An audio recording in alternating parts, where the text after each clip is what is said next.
Hello friends, welcome back to my channel. কেমন আছেন আপনারা? আশা করি সকলে ভালো আছেন।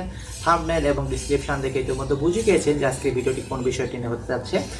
আজকের ভিডিওটি মূলত আসলে আপনারা যারা প্রথম বিগিনার ব্লগ স্পটে কিংবা ব্লগিং সাইটে তাদের বিষয়টি নিয়েই।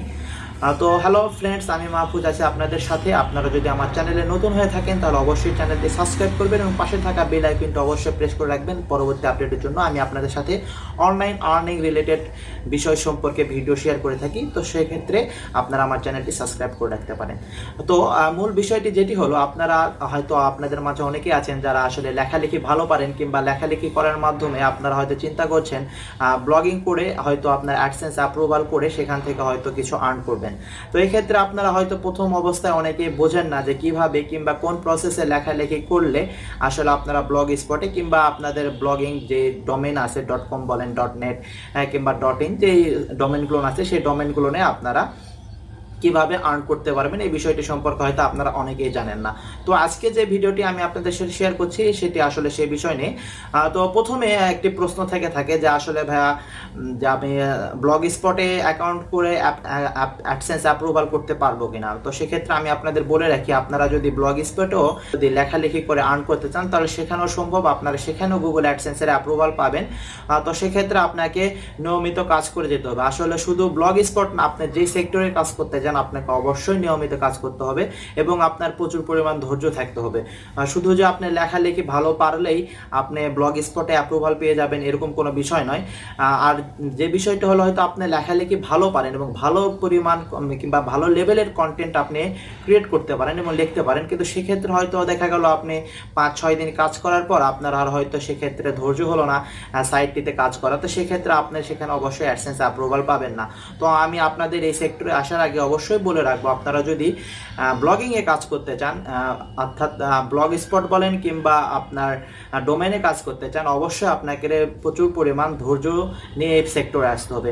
ওকে, তো চলুন, যে বিষয়টি হলো যে আপনারা এখন হয়তো সাবডোমেনে কাজ করবেন নাকি ব্লগ স্পটে কাজ করবেন কিংবা আপনার রিয়েল ডোমেনে কাজ করবেন। রিয়েল ডোমেন বলতে আমি বুঝাইতেছি আপনার .com .net এই সাইটটি নিয়ে। তো এক্ষেত্রে আমি আপনাদের সাজেস্ট করব, আপনাদের যদি ব্লগিং সম্পর্কে ইতিপূর্বে কোনো ধারণা না থেকে থাকে কিংবা হয়তো আপনি ফার্স্ট টাইম কোনো কিছু জানেন না, তো সেক্ষেত্রে পরিমাণ যে অর্থটি প্রয়োজন সেই অর্থটি হয়তো আপনি ইনভেস্ট করতে চাচ্ছেন কিন্তু আপনার সেই সম্পর্কে কোনো ধারণাই নেই।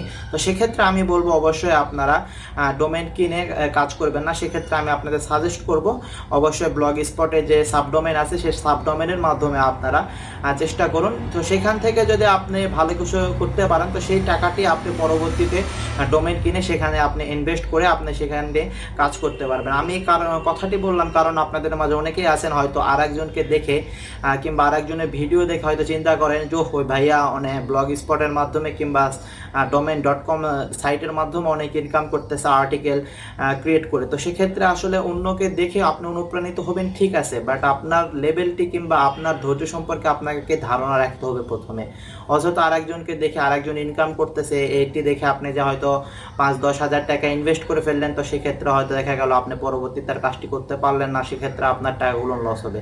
তো আমি সাজেস্ট করবো, আপনি যদি নতুন এবং বিগিনার হয়ে থাকেন তাহলে অবশ্যই ব্লগ স্পটে সাইট খুলবেন, অর্থাৎ ব্লগ স্পটের মাধ্যমে আপনি চেষ্টা করবেন আপনার অ্যাডসেন্স অ্যাপ্রুভাল করার। ওকে, তো এখন যে আরেকটি যে কোশ্চেন সেটি হলো যে আসলে ব্লগ স্পটে আপনার অ্যাডসেন্স অ্যাপ্রুভাল হয় কিনা। অবশ্যই অ্যাডসেন্স অ্যাপ্রুভাল হয় এবং আমি সর্বপ্রথম ব্লগ স্পটে আমার অ্যাকাউন্টটি আমি ক্রিয়েট করে এবং সেখানে আর্টিকেল ক্রিয়েট করার পর আমি সেখান থেকে অ্যাডসেন্স পেয়েছি এবং পরবর্তীতে আমি আপনার .com কিংবা .net সাইটটি একটি আমি কিনেছিলাম, তারপর সেখানে আমি আমার টাকাটি ইনভেস্ট করি। তো সেক্ষেত্রে আমি বলি যে অবশ্যই আপনি ব্লগ স্পটে যদি রেগুলার কাজ করতে পারেন, ধৈর্য সহকারে কাজ করতে পারেন, তাহলে অবশ্যই ব্লগ স্পটে আপনি আপনার যেই কাজটি বলেন কিংবা অ্যাডসেন্স অ্যাপ্রুভালটি বলেন সেটি আপনি পেয়ে যাবেন। অ্যাডসেন্স অ্যাপ্রুভাল অবশ্যই আপনি পেয়ে যাবেন ব্লগ স্পটে। ওকে, এখন সেকেন্ড যে কোশ্চেনটি হলো আসলে ভাইয়া ব্লগ স্পটে কাজ করতে হলে কি কি প্রয়োজন। তো সেক্ষেত্রে আমি বলে রাখি, ব্লগ স্পটে কাজ করতে হলে আপনাকে খুব কোনো বিষয় সম্পর্কে ধারণা রাখতে হবে না কিংবা আপনার খুব বেশি পরিমাণ ইনভেস্টের প্রয়োজনে আপনার একটি প্রয়োজন ল্যাপটপ, দেন ইন্টারনেট কানেকশন এবং আপনার যদি লেখালেখি সম্পর্কে ধারণা ভালো থাকে তাহলে আপনি ব্লগ স্পটের অ্যাকাউন্ট খুলে আপনি লেখালেখি স্টার্ট করতে পারেন। তো এক্ষেত্রে একটি বিষয় হলো ব্লগ স্পটে বলেন কিংবা ব্লগিংয়ে বলেন, আপনার আর্টিকেল সম্পর্কে আপনাকে অবশ্যই ভালো ধারণা রাখতে হবে। আপনি এখন কোন আর্টিকেল নিয়ে কাজ করতে চাচ্ছেন, আসলে নিশ আছে অনেকগুলো, আসলে নিশ কি সেগুলো সম্পর্কে আমি পরবর্তীতে আপনাদের একটি ভিডিও শেয়ার করব। তো প্রথম যে একটি বিষয়টি হলো আপনি আসলে কোন বিষয়টি নিয়ে লেখালেখি করতে চাচ্ছেন, এটি মূলত একটি নিশ বলা হয়। তো ধরুন আপনি সেলিব্রিটি নিয়ে কাজ করতে চাচ্ছেন, কিংবা আপনার হেলথ নিয়ে কাজ করতে চাচ্ছেন, কিংবা ট্রাভেল নিয়ে কাজ করতে চাচ্ছেন। কাজ বলতে আমি বোঝাইতেছি আপনি যে লেখালেখিটি করবেন সেটির টপিক। ওকে, তো এক্ষেত্রে আমি আপনাদের বলে রাখি, আপনাদের মাঝে হয়তো অনেকেই কোশ্চেন করবেন যে ভাইয়া আমি বাংলা কোনো বিষয় সম্পর্কে লেখালেখি করলে আমি ব্লগ স্পটে অ্যাপ্রুভাল পাবো কিনা অ্যাডসেন্স। তো অবশ্যই আপনি যদি বাংলা নিয়েও লেখালেখি করেন তাহলে অবশ্যই আপনারা বাংলাতেও অ্যাডসেন্স অ্যাপ্রুভাল পাবেন। কিন্তু এক্ষেত্রে আমি বলে রাখি বাংলাদেশি যে ট্রাফিক, সেই ট্রাফিকের সে খুবই কম, অর্থাৎ কস্ট পার ক্লিক যেটা আছে অ্যাডসেন্সের, এগুলো আসলে আপনারা যারা নতুন তারা বুঝবেন না, পরবর্তীতে আসলে বুঝবেন অ্যাডসেন্স অ্যাপ্রুভালের পর। তো বাংলা কন্টেন্টে আপনি অবশ্যই অ্যাডসেন্স অ্যাপ্রুভাল পাবেন, কিন্তু আপনার ট্রাফিক হিউজ পরিমাণ হওয়ার পরে দেখবেন আপনার ইনকামটি কম হবে। তো সেক্ষেত্রে আপনারা যদি ইংলিশে কোনো কন্টেন্ট লিখতে পারেন, ইংলিশে কোনো আর্টিকেল লিখতে পারেন, তো সেক্ষেত্রে আপনার জন্য সুবিধা, কারণ অল্প ট্রাফিক হলেও দেখবেন আপনার ইনকামটি আপনার বাংলা কন্টেন্টের থেকে অনেক বেশি হইতেছে। তো এটি হচ্ছে সাধারণ একটি বিষয়। আর আরেকটি যে বিষয়টি হলো সেটি হলো যে আপনারা কোন নামে আপনাদের ব্লগ স্পট অ্যাকাউন্টটি খুলবেন, কিংবা ব্লগ স্পট যে সাবডোমেইনে আপনি যে ব্লগিং অ্যাকাউন্টটি খুলবেন সেটি কী ধরনের নাম দিয়ে খুলবেন। তো সেক্ষেত্রে আমি আপনাদেরকে বলে রাখি অবশ্যই আপনারা যে নিশে কাজ করবেন, অর্থাৎ যে টপিকে কাজ করবেন সেই টপিক রিলেটেড নাম আপনি চুজ করবেন। তো সেক্ষেত্রে আপনার আসলে কিভাবে আপনার টপিক রিলেটেড নাম আপনারা চুজ করবেন এবং কিভাবে অ্যাকাউন্ট খুলবেন আমি এখন আপনাদেরকে সেটি আমার ডেস্কটপ স্ক্রিন থেকে আপনাদের সাথে শেয়ার করব। তো চলুন কথা না বেরিয়ে সরাসরি ডেস্কটপ স্ক্রিনে চলে যাওয়া যাক। সো হ্যালো গাইজ, আমরা চলে এসেছি আমাদের কম্পিউটার স্ক্রিনে। তো কম্পিউটার স্ক্রিনে আসার পর আপনাকে সর্বপ্রথম যে কাজটি করতে হবে সেই কাজটি হলো আপনারা আসলে যে টপিক নিয়ে ব্লগ স্পটে অ্যাকাউন্ট খুলতে চাচ্ছেন কিংবা ব্লগিং করতে চাচ্ছেন, তো সেই বিষয় সম্পর্কে আপনাকে অবশ্যই গুগলে কিছু ইনফরমেশান নিতে হবে। অ্যাকচুয়ালি আপনি যে ডোমেইন নামটি দেবেন, ডোমেইন নামটি আসলে কি দিবেন এটি অ্যাকচুয়ালি আমি আপনাদের সাথে একটু শেয়ার করতে চাচ্ছি। তো সেটি হলো আপনি ধরুন সেলিব্রিটি নিয়ে কাজ করতে পারেন, হেলথ নিয়ে কাজ করতে পারেন, আপনি ট্রাভেল নিয়ে কাজ করতে পারেন, আপনি জব নিয়ে কাজ করতে পারেন, আপনার আদার্স অনেক ধরনের টপিক আছে। আমি আসলে সেই টপিকগুলো সম্পর্কে পরবর্তীতে আপনাদের সাথে আমি একটি ভিডিও শেয়ার করব। তো আমি জাস্ট আপনাদের সাথে এক্সাম্পল হিসাবে একটি বিষয় শেয়ার করতে চাই। ধরুন আপনি সেলিব্রিটি নিয়ে কাজ করবেন, ওকে। তো এখন সেলিব্রিটি নিয়ে কাজ করতে গেলে আপনি হয়তো চিন্তা করতে পারেন যে আসলে প্রত্যেকটা দেশেরই সেলিব্রিটি আছে, আপনি এখন স্পেসিফিক কোনো রিজনের উপর সেলিব্রিটি নিয়ে কাজ করতে চাচ্ছেন নাকি গোটা ওয়ার্ল্ড ওয়াইড নিয়ে কাজ করতে চাচ্ছেন। যেমন ধরুন আপনি যদি বাংলাদেশ নিয়ে কাজ করতে চান তাহলে আপনাকে বাংলাদেশ রিলেটেড কোনো নাম দিয়ে আপনাকে হয়তো ওয়েবসাইটটি খুলবেন, কিংবা আপনি ধরুন ইন্ডিয়া ভিত্তিক কাজ করতে চাচ্ছেন সেক্ষেত্রে আপনি ইন্ডিয়া ভিত্তিক সেলিব্রিটি নিয়ে কাজ করতে পারেন, কিংবা আপনি ইচ্ছা করলে বলিউড কিংবা হলিউড যেগুলো বিষয় আছে সেগুলোর বিষয় নিয়ে আপনারা কাজ করতে পারেন। তো মেনলি যে বিষয়টি হলো ধরুন আপনি সেলিব্রিটি নিয়ে কাজ করবেন এবং সেলিব্রিটি অনেক বিশাল একটি নিশ এবং এদের ইনফরমেশান আসলে আপনি প্রচুর পাবেন। সেক্ষেত্রে আমি বলবো সেলিব্রিটি নিয়ে যদি কাজ করেন তাহলে ওয়ার্ল্ড ওয়াইড সেলিব্রিটি নিয়ে কাজ করাই বেটার। তো ওয়ার্ল্ড ওয়াইড সেলিব্রিটি বলতে অবশ্যই আপনি বলিউড হলিউড প্লাস আমাদের বাংলাদেশ থেকে যেহেতু আপনি করছেন তাহলে বাংলাদেশের টপিকগুলো সেখানে আপনি তুলে ধরতে পারবেন।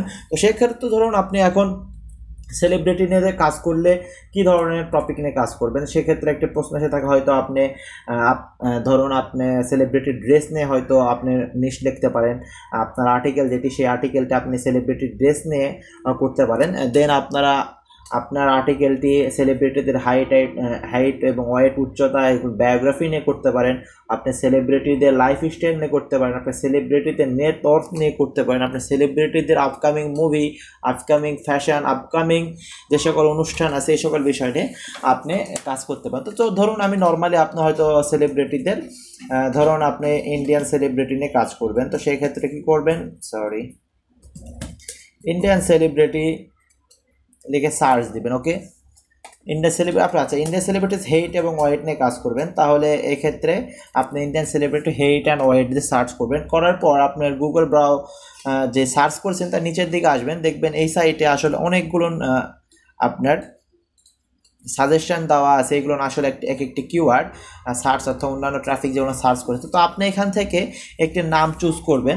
তো সেক্ষেত্রে আপনার হয়তো এখানে অনেক ধরনের ইনফরমেশান আপনি পাবেন। তো সেক্ষেত্রে আপনি এখানে দেখুন হয়তো কোনো বলিউড অ্যাক্ট্রেস এজ লিস্ট 2019 2018, যেহেতু এগুলো পাস্ট হয়ে গেছে তো আপনি হয়তো এখন 2020, তো 2020-এ আপনি কাজ করে আসলে আপনি একটি ইয়ার টার্গেট করবেন না, টার্গেট করবেন ফুল লাইফ টাইম টার্গেট। তো সেক্ষেত্রে আপনি কোনো ইয়ার ডোমেনে সেট করবেন না। ওকে, এটি আমার নর্মালি একটি সাজেশন। তো ধরুন এই কিওয়ার্ডটি আপনি চয়েস করেছেন, তো সেক্ষেত্রে আপনি এটি কপি করে জাস্ট আপনার ব্রাউজারে দিয়ে এখান থেকে এটি কপি করে নেবেন। ধরুন এটি ছিল, ওকে। তো তারপর আপনি যে কাজটি করবেন, তারপর আপনারা চলে যাবেন blogger.com-এ। blogger.com-এর লিঙ্ক আমি আপনাদের ভিডিও ডিসক্রিপশানে দিয়ে রাখবো, সেখান থেকে আপনারা চলে blogger.com-এ। এখানে কিছু না, জাস্ট আপনারা আপনাদের যে জিমেলটি আছে সেই জিমেলটি দিয়ে লগ ইন করলে আপনারা এই blogger.com-এ এন্ট্রি নিতে পারবেন। তারপর জাস্ট আপনারা এই যে এখানে একটি জায়গা আছে দেখতেছেন, ওয়ার্ল্ড সেলিব্রিটি হেইট, এটা আমার নতুন সাইট। আমি এই সাইটটিতে এখন অ্যাডসেন্স অ্যাপ্রুভাল করাই নাই, আমি আপনাদের জন্য অ্যাকচুয়ালি এই সাইটটি ক্রিয়েট করতেছি যে আমি এখানে পোস্ট করে আপনাদের অ্যাপ্রুভাল করে দেখাবো যে আসলে অ্যাডসেন্স অ্যাপ্রুভাল আপনারা ব্লগস্পটে পাবেন। তো নতুন অ্যাকাউন্ট খুলতে হলে প্রথমে আপনারা এখানে ক্লিক করে নিচের দিকে চলে যাবেন, যাওয়ার পর এখানে দেখবেন নিউ ব্লগ নামের একটা অপশন আছে। তো নিউ ব্লগে ক্লিক করবেন। ক্লিক করার পর এখানে আপনারা খেয়াল করে দেখবেন এখানে টাইটেল চাইতেছে। আপনার বিষয় হলো ওই টাইটেলটা বলতে আপনার ওয়েবসাইটটি আপনি যে বিষয় নিয়ে খুলতে চাচ্ছেন সেই বিষয়টি নিয়ে টাইটেল এখানে দিবেন। তো নর্মালি ধরুন আপনি এখানে যেহেতু সেলিব্রিটিদের হাইট ওয়েট নিয়ে কাজ করতে চাচ্ছেন, তো সেক্ষেত্রে আপনি এখানে লিখতে পারেন সেলিব্রিটি, সরি, আচ্ছা আমি যেটি কপি করছি সেটি একটু দিয়ে দিলাম। আপনারা পরবর্তীতে আপনাদের যে ডোমেন মানে যে বিষয় সম্পর্কে করবেন সেই বিষয় সম্পর্কে একটা ইনফরমেশন দেবেন। Okay, so actress height and weight. Okay, just আপনার ওয়েব অ্যাড্রেস, আপনি এখন এখানে ওয়েব অ্যাড্রেসটি কী নামে দিবেন। আমি এখানে আপনাদের অবশ্যই যে বিষয়টির জন্য এতক্ষণ কথা বলছি সেটি একটি মূল বিষয়। অ্যাড্রেসটি দেবেন আপনি যে সকল কিওয়ার্ডে কাজ করতে চাচ্ছেন সেই কিওয়ার্ড রিলেটেড যদি কোনো নাম আপনি এখানে সেট করতে পারেন তাহলে এটি সব থেকে বেটার। যেমন এখানে Bollywood actress height and weight, তো সেক্ষেত্রে এখানে আপনার স্পেসটি নেবেন না, স্পেসগুলো উঠিয়ে দিবেন। যেমন এখান থেকে উঠিয়ে দিবেন, চেষ্টা করবেন ছোট কোনো নাম দিতে, যদি ছোট নাম না পান তাহলে বড় নাম দিবেন, তাহলে আপনাদের জন্য সুবিধা। যেমন দেখুন এখানে আমার এই যে ডোমেনটা অ্যাভেলেবল আছে এবং এখানে বলিউড অ্যাক্ট্রেস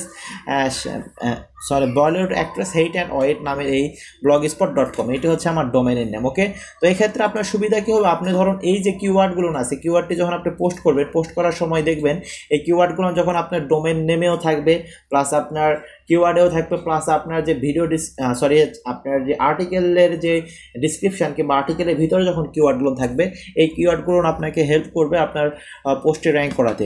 ওকে, তো প্রথমে আপনি জাস্ট এভাবে দিয়ে আপনার যে নাম একটি সিলেক্ট করে এটা সিলেক্ট করার পর তার নিচের দিকে দেখবেন আপনারা এখানে থিম আছে। তো এখানে যেগুলো থিম দেখতেছেন সব ব্লগস্পটের থিম। আপনারা পরবর্তীতে ইচ্ছা করলে আপনার কাস্টম থিম নিয়ে আপনারা সেইখানে আপনি সেট করতে পারেন। তো আমি কাস্টম থিম কীভাবে আপনার পরবর্তীতে সেট করবে সেটা আপনাদের দেখায় দেবো। তো আজকে মূল বিষয়টি যেটি সেটা অ্যাকচুয়ালি আপনাদের সাইটটি ওপেন করা শিখে দেয়। তো ধরুন আপনি এখান থেকে একটি থিম চয়েস করুন, ধরুন আমি এই থিমটি না, আচ্ছা নিচের দিকে, আচ্ছা এই থিমটি আমি চয়েস করলাম। দেন জাস্ট আপনারা ক্রিয়েট ব্লগে ক্লিক করবেন। ওকে, ক্রিয়েট ব্লগে ক্লিক করার পর দেখবেন আপনারা যে সাইটটি আছে সেই সাইটটি আপনার অটোমেটিকলি ক্রিয়েট হয়ে গেছে। ওকে, তো সেক্ষেত্রে আপনি যদি আপনার সাইটটি দেখতে চান জাস্ট এখানে যে ভিউ ব্লগ আছে এই ভিউ ব্লগে ক্লিক করবেন। ভিউ ব্লগে ক্লিক করার পর দেখবেন আপনার ওয়েবসাইটে যেটি সেট করছে সেই ওয়েবসাইটে চলে এসেছে। আপনার ওয়েবসাইটের ইন্টারফেসটা কিছুটা এরকম হবে, যেহেতু কোনো পোস্ট নেই তো সেক্ষেত্রে এখানে কোনো পোস্ট শো করতেছেন, আপনি পোস্ট করলে এই জায়গাটি এভাবে পোস্ট আপনার শো হয়ে যাবে। তো এটি হচ্ছে আপনার পোস্টের যে ওয়েবসাইটটা আসে সেই ওয়েবসাইটের মেইন ইন্টারফেস। তো আপনাদের এর পরবর্তীতে যে কাজটি করতে হবে সেই কাজটি হলো আপনারা পরবর্তীতে জাস্ট সেটিংয়ে যাবেন। সেটিংয়ে যাওয়ার পর আপনার পোস্ট কমেন্ট আর শেয়ারিং অপশানে আপনারা অনেক কিছু পাবেন। এখান থেকে আপনার শো অ্যাট মোস্ট পোস্ট অর্থাৎ কয়টা পোস্ট এক পেজে দেখাবেন, এখানে 7টা আপনি কমায় দিতে পারেন। কমেন্ট সেকশন আপনি ইনেবল ডিসেবল করতে পারেন। তো মেন যেটি আরেকটি বিষয় হলো সেটা হচ্ছে সার্চ প্রিফারেন্সে যাবেন। সার্চ প্রিফারেন্সে যাওয়ার সময় আপনার এখানে মেটা ট্যাগ নামের যে অপশানটি দেখতেছেন এই মেটা ট্যাগ অপশানটি আপনারা ফিল আপ করবেন। আর ডিসক্রিপশান এখানে বলতে আপনার এখানে ডিসক্রিপশানটি দিবেন আপনার ব্লগটি আসলে কোন বিষয় সম্পর্কে। ওকে, তো ধরুন আমি এর আগে আপনাকে যে বিষয়টি বললাম এখানে 150 ক্যারেক্টার ম্যাক্স আপনি ইউজ করতে পারবেন। তো এখানে আপনি সেই ধরনের আপনার যে কিওয়ার্ড আছে সেই কিওয়ার্ডগুলো কিংবা ট্যাগগুলো আপনি এখানে ইউজ করবেন, যে ট্যাগগুলো ইউজ করে আপনি পরবর্তীতে আপনার সাইটটিতে আর্টিকেল লিখবেন। যেমন ধরেন আপনি সেলিব্রিটি সেলিব্রিটি হাইট ওয়েট নিয়ে পোস্ট করবেন। তো আমি লিখলাম সেলিব্রিটি হাইট অ্যান্ড ওয়েট, ওকে, দেন একটা কমা দিয়ে স্পেস দিবেন, তাহলে নিউ একটি ইউজ হবে। দেন আপনি যেটি কমেন্ট করেছে পোস্ট করেছে সে এরকম দিয়ে দিবেন, আপনার যে ডোমেনের নেমটি আমরা সিলেক্ট করেছিলাম সেটি দিয়ে। দেন আপনারা স্পেস দিবেন। দেন আপনার ইন্ডিয়ান সেলিব্রিটি না, আসলে ইন্ডিয়ানটা বেশি সার্চ হয়। ইন্ডিয়ান সেলেব হেইট ওয়েট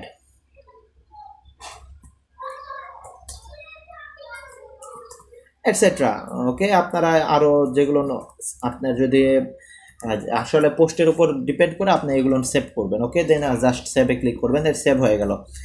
ঠিক আছে। আর নিচের দিকে যে অপশানগুলো আছে এই অপশানগুলো আপনাকে আপাতত ফিল আপ করার প্রয়োজন নেই। পরবর্তীতে আমি আপনাদের সাথে আরও একটি ভিডিও শেয়ার করবো, একটি না আসলে আমি ব্লগ স্পট সম্পর্কে আপনার সাথে অনেক ভিডিও শেয়ার করব, কারণ আমার টার্গেট হচ্ছে আপনারা যারা নতুন ব্লগার কিংবা ব্লগ স্পটের নতুনভাবে আপনার ক্রিয়েট করতে যাচ্ছেন তাদের অ্যাকচুয়ালি টোটাল গাইডলাইন দেব, আপনারা যেন ইজিলি আপনারা ব্লগ স্পটে পোস্টিং করে আপনারা অ্যাডসেন্স অ্যাপ্রুভাল করতে পারেন এবং আর্নিং করতে পারেন। তো আজকের ভিডিওটি মূলত এই পর্যন্ত। আমি পরবর্তী ভিডিওতে আমি ব্লগ স্পট সম্পর্কে আরও যে সকল ধারণা আছে আস্তে আস্তে আপনার সাথে শেয়ার করব। তো পরবর্তী ভিডিওটা আপডেট পেতে হলে অবশ্যই আপনি চ্যানেলটি সাবস্ক্রাইব করে রাখবেন, পাশে থাকা বেল আইকনটা অবশ্যই প্রেস করে রাখবেন। আমি যখনই নতুন ভিডিও আপলোড দেবো আপনার কাছে অটোমেটিক্যালি নোটিফিকেশান চলে যাবে। যদি আপনাদের কোনো কাজে লাগে কিংবা আপনারা আসলে শিখতে চান ব্লগিংয়ে কীভাবে আর্ন করতে হয়, তাহলে অবশ্যই চ্যানেলটি সাবস্ক্রাইব করবেন। আর যদি মনে হয় যে না ঠিক আছে আমার ব্লগ স্পট আমাকে দিয়ে হবে না কিনা, ব্লগ স্পটে আমি কাজ করতে পারবো, তাহলে প্রয়োজন নেই। ভালো থাকবেন, আসসালামু আলাইকুম।